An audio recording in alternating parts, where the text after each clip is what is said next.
കോഴിക്കോട്, കാരശ്ശേരി, തിരുവമ്പാടി, കൂടരഞ്ഞി, കോടഞ്ചേരി പഞ്ചായത്തുകളിലെ വിവിധ സ്ഥലങ്ങളിൽ പുലിസാന്നിധ്യം തിരിച്ചറിഞ്ഞതിന് പിന്നാലെയാണ് കൊടിയത്തൂർ തോട്ടുമുഖത്തും പുലിസാന്നിധ്യമുള്ളതായി നാട്ടുകാർ പറയുന്നത്.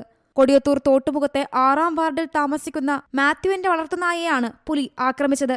നായയെ ബന്ധിച്ച ചങ്ങലയിൽ തല മാത്രമായി വീട്ടുകാർ കണ്ടെത്തുകയായിരുന്നു. രാത്രി നായയുടെ കുരകേട്ട് നോക്കിയ വീട്ടുകാർ പുലിയെന്ന് സംശയിക്കുന്ന ജീവിയെ കണ്ടതായും പറയുന്നു. 11:30 2 പട്ടികളും കിടന്ന് ഭയങ്കര കൊര. ഇതെന്തായിരിക്കും ഇങ്ങനെ കുരയ്ക്കുന്നത്? ഇനിയിപ്പോ കള്ളന്മാരോ പോലാത്തന്നെ മല നിറച്ച് കള്ളന്മാരോ ഉള്ളതാ. അപ്പൊ അങ്ങനെ എന്തെങ്കിലും ആണോ എന്ന് ഓർത്തുകൊണ്ട് ഞങ്ങൾ വേഗം ഏറ്റുവന്നു നോക്കി കഴിയുമ്പോൾ ആരെയും കാണുന്നില്ല. ഇതിലൂടെ എല്ലാം ലൈറ്റ് അടിച്ചിട്ട് അത് കഴിഞ്ഞിച്ചിരാരും കഴിഞ്ഞപ്പോ ഈ പട്ടി അനങ്ങുന്നില്ല, ഇതിന്റെ കുര കേൾക്കുന്നില്ല. അപ്പൊ ഞങ്ങള് അവിടെ നിന്ന് ടോർച്ച് അടിച്ചുമ്പോ ഈ പണ്ടം പട്ടി ഇങ്ങനെ ചത്ത പോലെ കിടക്കുന്നുണ്ട്. പക്ഷെ ഇതെന്താന്നോർത്ത് വന്ന് നോക്കുമ്പോ ഈ പട്ടിയുടെ കൊറനാവിളി ഇങ്ങനെ കടിച്ചിട്ട് ചോര ഇങ്ങനെ ഒഴുകുന്നുണ്ട്. സംഭവത്തെ തുടർന്ന് Peedikappara forest range deputy officer P സുബീറിന്റെ നേതൃത്വത്തിൽ വനവകുപ്പ് സംഘം സ്ഥലത്ത് പരിശോധന നടത്തി. പുലിയുടെ സാന്നിധ്യം കണ്ടെത്തുന്നതിനായി CCTV ക്യാമറ സ്ഥാപിക്കാൻ നടപടി സ്വീകരിക്കുമെന്നും അദ്ദേഹം വ്യക്തമാക്കിയിട്ടുണ്ട്. RRT വിഭാഗം വരും, അപ്പോൾ അവർ ക്യാമറ ട്രാപ്പ് സ്ഥാപിക്കും.